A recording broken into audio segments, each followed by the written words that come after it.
Hello বন্ধুরা, কেমন আছো সবাই? আজকে আমি রান্না করবো মুরগির মাংস। তো চলো শুরু করা যাক। প্রথমে আমি একটা প্যানে দিয়ে দিব একটু তেল, তারপর একটু মুরগির মাংস দিয়ে ভালো করে নাড়াচাড়া করে দিব। হালকা ফ্রাই করবো আমি মুরগিটাকে। মুরগির মাংসটাকে হালকা ভাজি করার পর মুরগির মাংসটা উঠিয়ে আমি সেখানে দিয়ে দিব একটু পেঁয়াজ কুচি।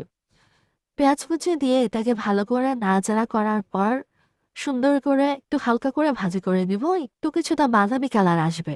তারপর আমি এটাতে দিয়ে দিব মরিচ, আদা, রসুন। তারপর আমি এটাকে একটু মিক্স করে নিব, কষিয়ে নিব আর কি। ভালো করে নাড়াচাড়া নাড়াচাড়া করার পর এটার মধ্যে আবার আমি অ্যাড করে দিব হচ্ছে লবণ আর হলুদ। লবণ আর হলুদ দেওয়ার পর একটু মিক্স করে কষিয়ে নিব। দেন আমি একটু পানি দিয়ে দিব। পানি দিয়ে আমি এটাকে আবার একটু কষিয়ে নিব। সুন্দর করে কষিয়ে নেওয়ার পর আগে থেকে ফ্রাই করে রাখা চিকেনটা আমি এটার মধ্যে দিয়ে দিব। চিকেনটা ভালো করে কষিয়ে নিব, সুন্দর করে মিক্স করে নাড়াচাড়া করে নিব।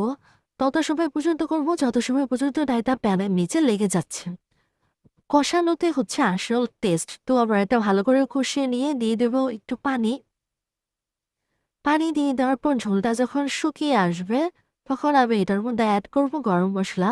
এই মশলার একটা রেসিপি আছে যেটা খুবই ভালো খেতে, তোমরা চাইলে আবার পেজে দেখতে পারো, আবার ইউটিউব চ্যানেলে দেওয়া আছে। এটা ভালো করে নাড়াচাড়া করে যখন গ্রেভিটা ঘন হয়ে যাবে এবং তেল বের হয়ে আসবে, তখনই বুঝে যাবা যে আমাদের রান্না হয়ে গেছে। আর এটার এত গুড স্মেল, একবার হলেও ট্রাই করবে।